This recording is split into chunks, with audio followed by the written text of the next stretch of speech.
Yes, a tenant can be evicted during COVID-19. However, in September, the CDC issued an order that prevents evictions in some circumstances, even if the tenant is unable to pay rent.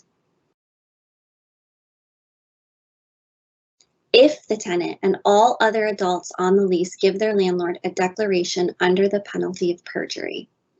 This declaration has to say a couple of things. It has to say that the tenant is unable to pay full rent, that the tenant has used their best efforts to get government rent assistance, the tenant is either under a certain income, $99,000 for an individual or $198,000 for joint filers, or the tenant was not required to report their income in 2019, or the tenant received a stimulus check.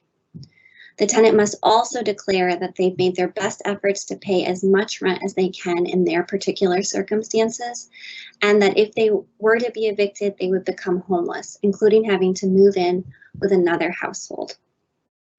It is important to note that the best efforts to make timely payments as close to the full rent as possible is completely based on circumstances, and someone paying no rent may still be able to truthfully complete the declaration, depending on their circumstances. It is also important to note that once this is signed, a person should really use this as an opportunity to work something out with their landlord.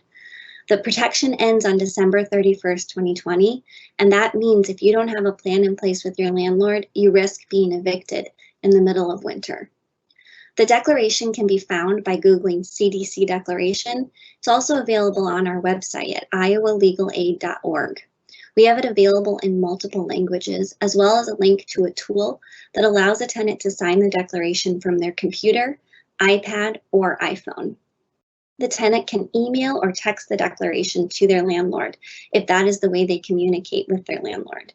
They do want to make sure they have proof they have given their landlord, so they may choose to bring a witness with them or get proof of mailing and keep a copy for themselves.